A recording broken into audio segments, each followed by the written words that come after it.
walking down the red carpet. I think we see David Hooker. David Hooker, he's the host of Rogers Television's hottest new program, Mind Your Own Business.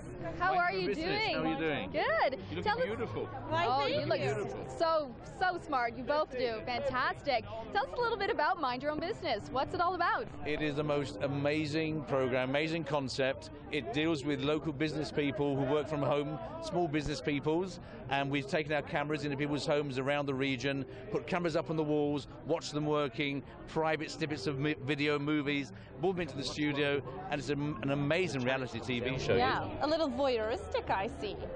Totally voyeuristic, which is totally in my nature, so it's absolutely enjoyable, and it's going to be a pleasure to watch. What can people expect to see on the show? Like, what would be some of the highlights? They're going to see me, which I think is a highlight in itself. They're going to have challenge with my accent, I expect, first of all, because I speak a little bit too fast, you know.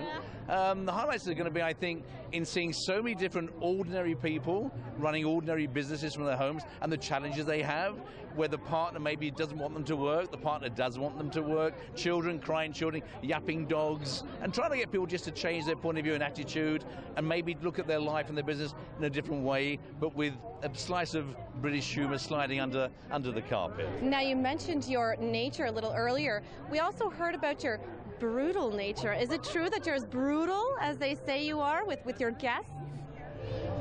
Are you tough on them? Yes, I'm very tough on them, yes. It's sort of, we had one in tears, we had one looked at me and sort of said, I'm going to walk off the set any minute. And so it's not brutal, it's honesty.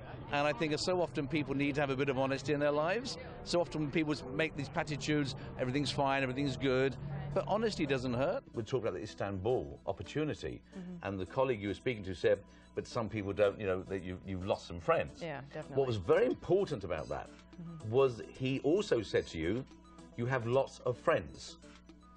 Because he said, you've lost some friends. He didn't say you've lost all your friends. Right, He didn't say no one wants to speak to you. Yeah. What he said to you was, you've lost some. Yeah, so in that same sentence, he was also saying to you, you've got lots of friends. Right. We often pick up the negative when our energy is low.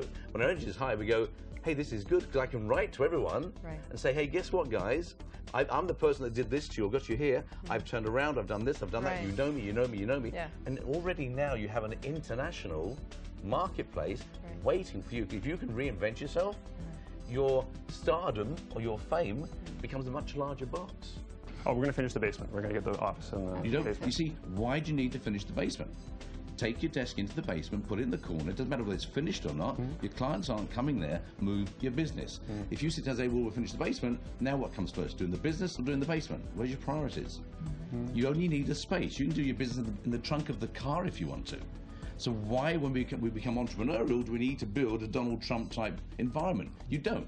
The phone's plugged in here, there's a cardboard box, that's my desk, the paper's down here. To blazes, we're finishing the basement. It's an excuse for not moving out of the bedroom.